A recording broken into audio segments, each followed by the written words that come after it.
अब तक सारा देश जान गया है कि इलेक्ट्रल बॉन्ड घोटाले से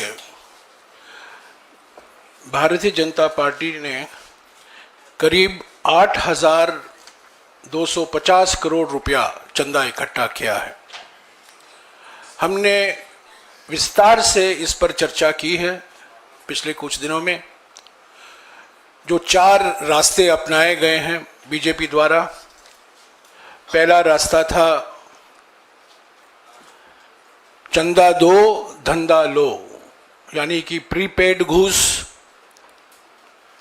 दूसरा रास्ता था ठेका लो चंदा दो, यानी कि पोस्ट पेड घूस। तीसरा रास्ता था हफ्ता वसूली, यानी कि ईडी, सीबीआई और इनकम टैक्स की धमकी दो और कंपनियों से चंदा लो। और चौथा रास्ता था फर्जी कंपनियों का रास्ता, यानी कि शेल कंपनी द्वारा चंदा लो। ये इलेक्ट्रल बॉन्ड घोटाला सुप्रीम कोर्ट ने कहा है ये संविधान के खिलाफ है, ये गैर संवैधानिक है। आज एक और सनसनीखेज खुलासा करने वाले हैं हमारे कोषाध्यक्ष अजय माकन जी, जो आपको बिल्कुल साफ तरीके से दिखाई देगा बीजेपी की क्या रणनीति है। 2024 के चुनाव के संदर्भ में कैसे विपक्ष की पार्टियों को निशाना बनाया गया है और खास तौर से कांग्रेस पार्टी को आर्थिक रूप से अपंग करने की खूब प्रयास हो रही है। पर हम डरने वाले नहीं हैं। अजय माकन जी ने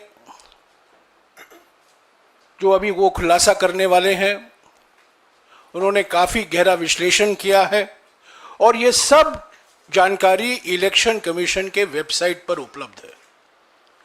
और उस पर अजय माकन जी जो खुद कंप्यूटर भाषा से वाकिफ हैं, मैंने आपको 4 दिन पहले पाइथन भाषा के बारे में कहा था।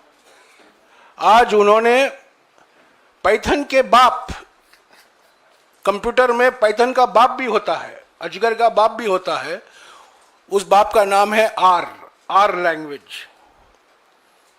इस आर कंप्यूटर भाषा को जो हम रिलीज कर रहे हैं, इलेक्शन कमीशन की वेबसाइट पर जो बीजेपी की अकाउंट की जानकारी है, उसका विश्लेषण हमारे कोषाध्यक्ष जी ने किया है। मैं अभी अजय माकन जी से गुजारिश करूंगा कि विस्तार से आपको ये सनसनीखेज खुलासे के बारे में आपको पूरी जानकारी दें। सबसे पहले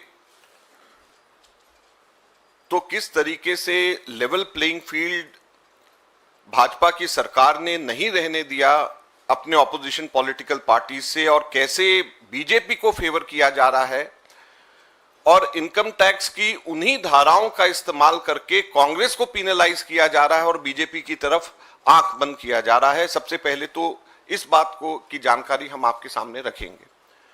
दूसरा भाग हमारी प्रेस कॉन्फ्रेंस के अंदर होगा कि किस प्रकार से कांग्रेस पार्टी को, प्रिंसिपल ऑपोजिशन पार्टी को तंग करके कांग्रेस पार्टी को आर्थिक तौर के ऊपर कांग्रेस पार्टी को एकदम से पंगु करा जा रहा है, अपंग किया जा रहा है आर्थिक तौर के ऊपर। ये हमारी दूसरी प्रेस कॉन्फ्रेंस का दूसरा भाग होगा।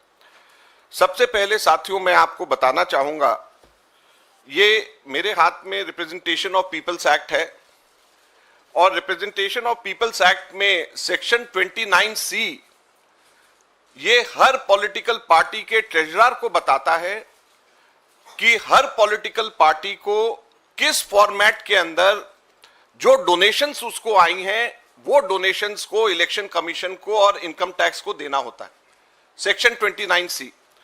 और जो एग्जेम्पशन मिलती है इसका सेक्शन 29C का सबसेक्शन 4 ये कहता है कि where the treasurer of any political party or any other person authorized by the political party in this behalf fails to submit a report under subsection 3, then notwithstanding anything contained in the Income Tax Act, such political party shall not be entitled to any tax relief under this act.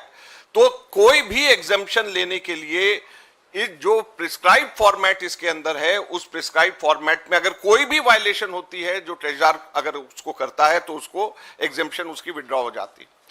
और इसके अंदर जो section 29C के अंदर जो pro forma है, ये pro forma form number 24A है।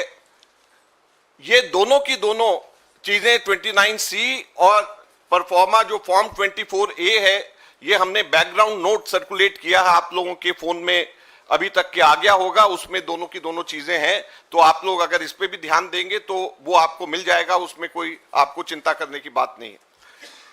इसके अंदर जो मुख्य बहुत बेसिक चीजें मांगी गई हैं कि कोई पॉलिटिकल पार्टी बताए कि किससे उसको डोनेशन, नाम बताए कि किसने उसको डोनेशन दिया, और उसका एड्रेस बताए कि किसने उसका डोनेशन दिया, और अमाउंट बताए कितना डोनेशन दिया, और ये बताए कि चेक में दिया, आरटीजीएस में दिया, और 20,000 से ऊपर जिन लोगों ने डोनेशन दिया है उसका इसमें जिक्र करना होता है। और जो वो इनकम टैक्स डिपार्टमेंट को और इलेक्शन कमीशन को जो पॉलिटिकल पार्टी देती है, वो पॉलिटिकल पार्टी जो देती है, इलेक्शन कमीशन उसको अपने वेबसाइट पे डालती है। हम लोगों ने पिछले 2 साल में इलेक्शन कमीशन ने जो वेबसाइट में डाला, और जो 2017-18 जिसके ऊपर, जिसके आधार पे हमारे 135 करोड़ रुपए बैंक अकाउंट से छीन करके ले गए, हमने वो दोनों सिर्फ एनालिसिस करी। तो ये इस प्रकार से जो ये फॉर्म है, ये फॉर्म आपको इलेक्शन कमीशन की वेबसाइट पे हर पॉलिटिकल पार्टी का मिलेगा, हर पॉलिटिकल पार्टी का। और जो हमारे सिर्फ 14 लाख की वायलेशन के ऊपर 135 करोड़ रुपए 2017-18 के अंदर बीजेपी की इनकम टैक्स डिपार्टमेंट ने हमारे से छीने, मैं बताना चाहता हूं कि 2017-18 के अंदर बीजेपी ने 1297 लोगों के डोनेशन जिन्होंने दिए हैं, उनका कोई एड्रेस, उनका कोई पता नहीं दिया, सिर्फ नाम लिखा और छोड़ दिया, उसका कोई पता नहीं दिया। पता इसके अंदर नाम और पता दोनों देना। और कुल कितनी राशि? 42 करोड़ रुपए की राशि, 42 करोड़ के लोग की राशि के बारे में कोई अता पता नहीं है कि वो आदमी जो है कहां रहता है, क्या पाकिस्तान में रहता है, क्या किस जगह पे हमारे देश में रहता है, उसका एड्रेस क्या है। और ये क्लियर वायलेशन है। इनकम टैक्स ने ये 42 करोड़ की वायलेशन पे तो आंख पे पट्टी लगा ली, और मात्र 14 लाख रुपए के हमारे केवल 23 लोगों ने, जो भी हमारे मेंबर ऑफ पार्लियामेंट थे, हमारे एमएलए थे, केवल 23 लोगों ने जो पैसे हमारे कैश में डिपॉजिट कराए, बाद में हमने उनके नाम सब, पैन नंबर सब उनका बताया, उसके बेसिस के ऊपर हमारे 135 करोड़ छीन करके ले गए। लेकिन जो 42 करोड़ रुपए, 42 करोड़ रुपीस जो बीजेपी ने, जिसका पता भी नहीं बताया, उनके बारे में एकदम चुप बैठे हुए, कुछ भी नहीं किया।